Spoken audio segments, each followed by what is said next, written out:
ఎన్నో రాజ్యాలుగా ఎన్నో సామ్రాజ్యాలుగా విడగొట్టబడి ఉన్న ఈ భారతదేశాన్ని ఎందరో మంది మహనీయులు వాళ్ళ ప్రాణ త్యాగం వల్ల ఏర్పడ్డటువంటి ఈ భారతదేశానికి స్వాతంత్రం సిద్ధిస్తే ఈ సిద్ధించిన స్వాతంత్రంలో మనకంటూ ఈ దేశ ప్రజల యొక్క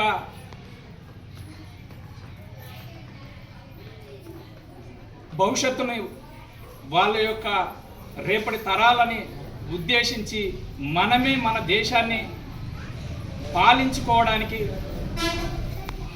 భారతదేశానికి ఒక దిశానిర్దేశం ఒక దిక్సూచిని లాంటి రాజ్యాంగం అవసరమని భారత రాజ్యాంగ కమిటీ సభ్యులంతా కలిసి భారత రాజ్యాంగానికి ఒక ముసైదాని ఏర్పాటు చేసి ఆ ముసైదా ద్వారా భారత రాజ్యాంగ రచనా కమిటీ అధ్యక్షునిగా డాక్టర్ బిఆర్ అంబేద్కర్ని ఎన్నుకోవడం జరిగింది.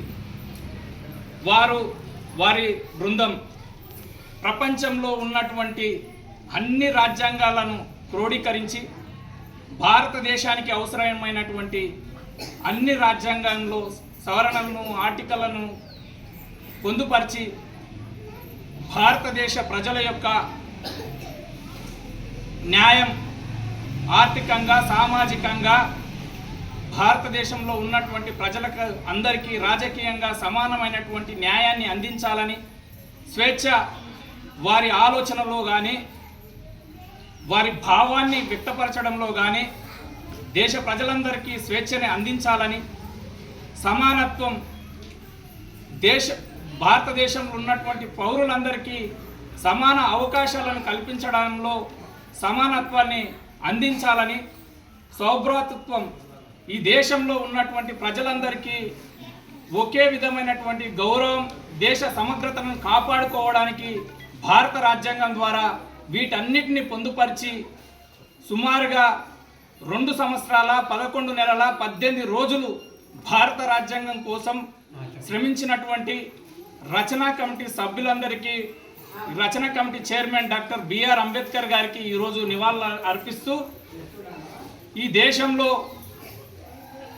ప్రజలందరి శ్రేయస్సును కోరి గణతంత్ర రాజ్యాంగం ఏర్పడినటువంటి ఈ భారత రాజ్యాంగం ద్వారా ప్రతి ఒక్క పౌరుడు స్వేచ్ఛ సమానత్వాన్ని అందరం ఆస్వాదిస్తూ ఈరోజు ఈ ఏర్పడ్డ భారతదేశంలో ప్రజలందరూ కుల మతాలకు ప్రాంతాలకు అతీతంగా మన హక్కులని మనం పొందుతూ ఈ భారతదేశంలో స్వేచ్ఛగా మనం బతుకుతున్నామంటే వారి యొక్క కృషి వారి యొక్క శ్రమ వల్లనే ఈ దేశం ఏర్పాటు జరిగింది.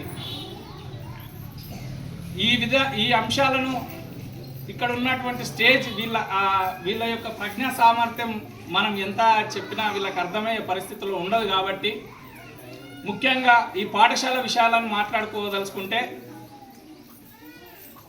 ప్లేసు సార్ అన్నట్టునే ఇక్కడ ఉపాధ్యాయుల కొరత ఉంది.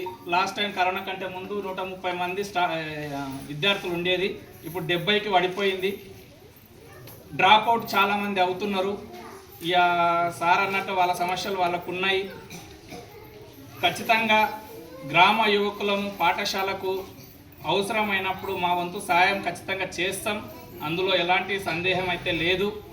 మన ఊరు మనబడి ప్రణాళిక ద్వారా మన గ్రామానికి రాష్ట్ర ప్రభుత్వం నుంచి కొన్ని నిధులు వచ్చినాయి. ఆ నిధుల ద్వారా అరకొర వర్కులు మాత్రమే పూర్తయినాయి. అవి పూర్తిగా కంప్లీట్ కావడానికి కొంత